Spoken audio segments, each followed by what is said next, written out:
So quick. I'm gonna make it quick and simple. Yesterday was like a whirlwind. Yesterday was cool. And then one in the afternoon, I get the knock on the door. Boom, boom, boom, boom, boom. I'm about to walk out the door and go get my stinky. So I'm like, all right. I'm like, what? Who is it? It's the baby mother, Bree. I wanted to come past and talk to you, and she clutching my grandson in her hand. But then it's my homegirl D, who ain't seen me in years.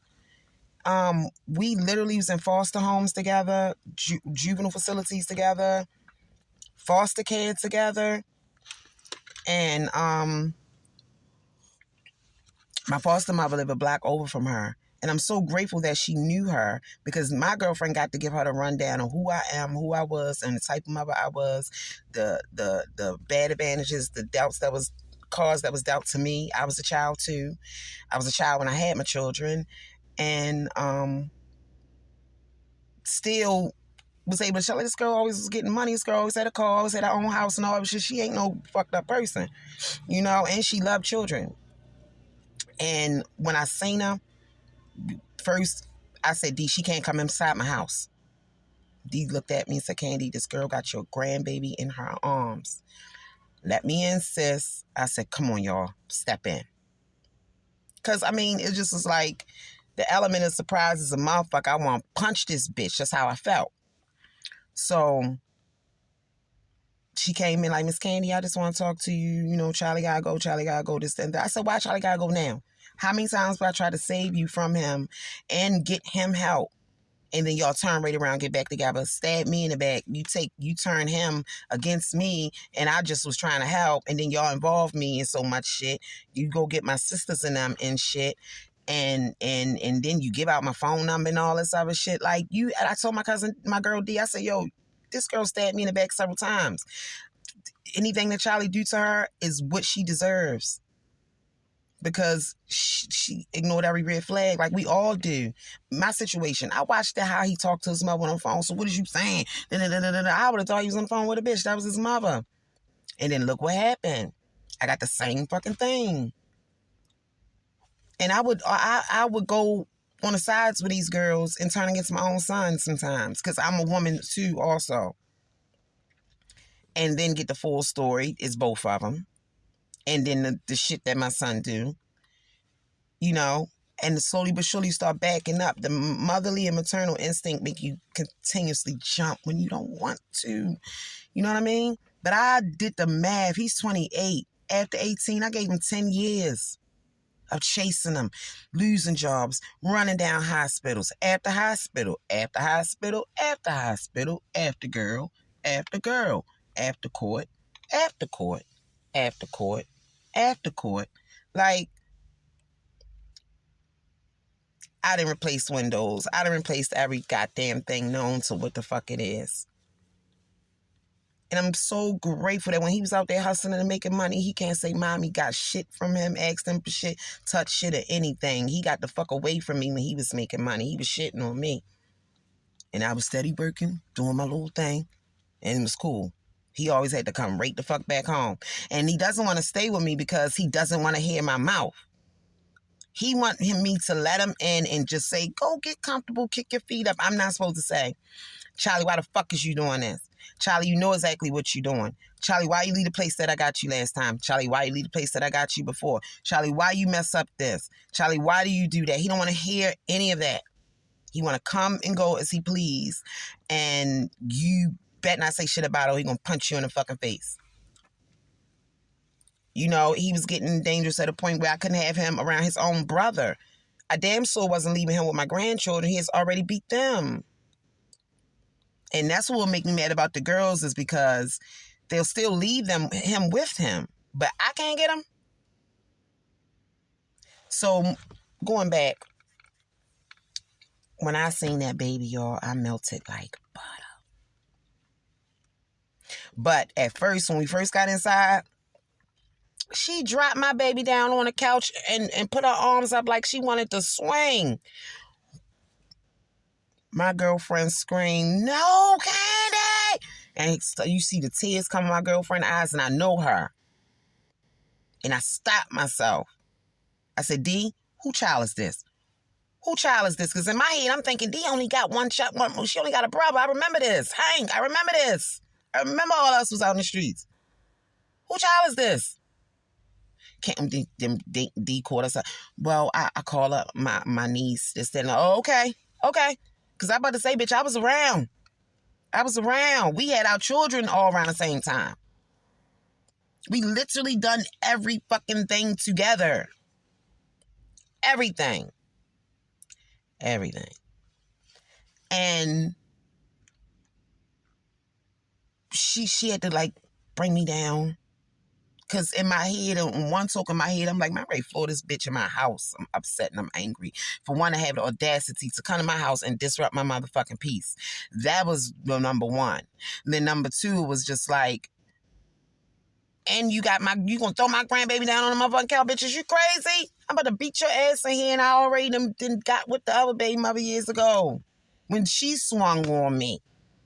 They had that shit on video. She got one swing, y'all, one swing. The rest was her ass on that motherfucking floor and picking up her plaits and shit like that was going on.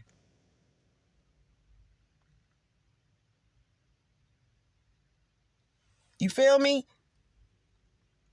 And I never was at a world back then where I fought my son's mothers and none of that shit. I ain't bold. I'll bust your son head and I won't come around your motherfucking house, ma'am, because you ain't fucking me up. I ain't fighting you, ma'am.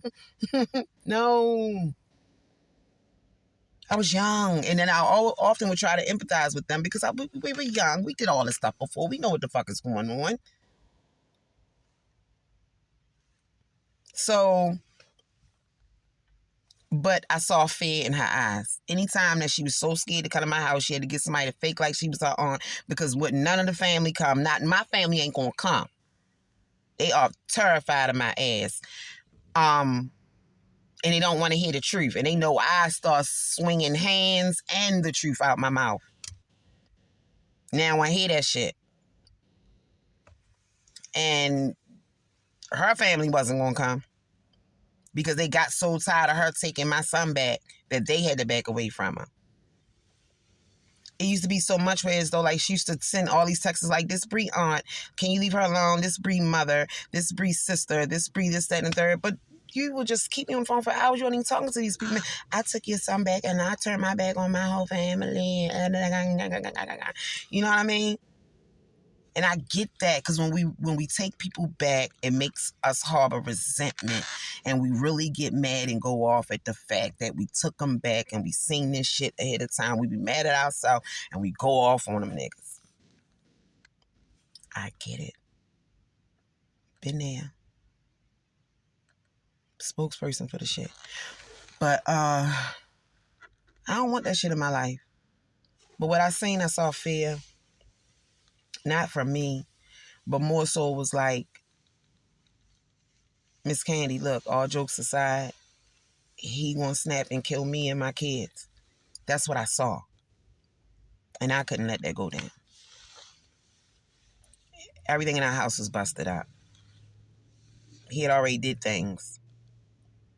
And they were refusing not to leave and all this other stuff. You know, I'm just now getting to work because I got up this morning, went to the courts, got in front of a judge and cried for emergency EP evaluation to have him picked up and placed in a facility. I don't want him to die out here. I don't want him to give up. But there's literally nothing I could do. I can't even cry no more. I cried enough in court. And I came right to the place that makes me happy. And it takes my mind off the shit. I still set boundaries with her too, though. Because like I told her, that's it. Give it to God. You don't get to do this again. And then as soon as that boy move on and start messing with somebody else, Miss Candy, I'm not going to let you see the baby. No, because Charlie got another girlfriend and you know about it. Or either dumb shit like as soon as he start messing with somebody, she go find him, go where he at. And next thing you know, they beefing and all this other stuff. Because she would play this game. When she's done with him, she want him out. She want everybody to help you get him out. And then as soon as he's gone, and he's gone for too long, it's like, I want him to go to jail because, like, he ain't been back. So, so I already know, like, this is a game right now. It's even a game now. But I told her today, I said, listen, little girl, I don't want to discuss my son with you anymore. Give me a day that I can get the baby. I'll get the baby. Let God handle this. The courts and stuff got my number. I'll take it from there and see till that he gets the help that he needs. I'm not your friend. I am the mother of the your baby father and your child's grandmother. I don't want to discuss him. I don't want you to concern yourself with nothing that he doing. I'm not concerning myself that nothing that he doing in his social life. Me is just to get him to the mental help that he needs. That's it. And get him stable. That's it. So I'm going to find him a place and make sure if I get to be his payee, I'll use the disability, pay his rent. I'll do his market every month. I'll stay up on him, visit him once a week so he can have his space, because he is a man that wants his space. And that's the thing. He's a man that wants to be free. I'm done with trying to take control. I've raised him. And he says he doesn't want to live with me. So y'all pushing him my way and knocking on the door and doing all of this when this man does not want to live with me.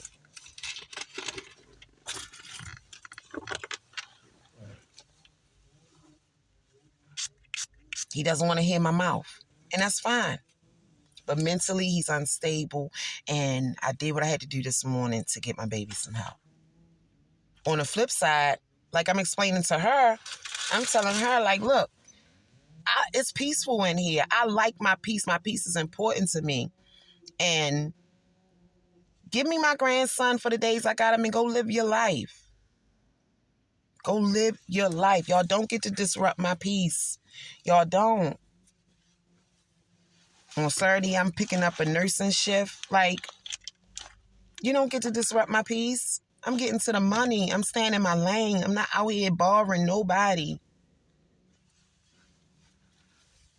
And I don't want nobody to bother me. What's going on with my son is a spiritual warfare, man. It's bigger than me. I can't control it. This is God. And I'm not the only mother that's going through this. That's the thing that helped me stay afloat with this, is that I've talked to so many other mothers that they all in this fucking boat. We can't hold on to our children like we want to. They're going to do what they're going to do. And the fact remains is this: our children are not children anymore. They're our grown adults. And I want to make sure I have my shit together so I can be there for my grandkids, because as we see, he's not going to be capable of that.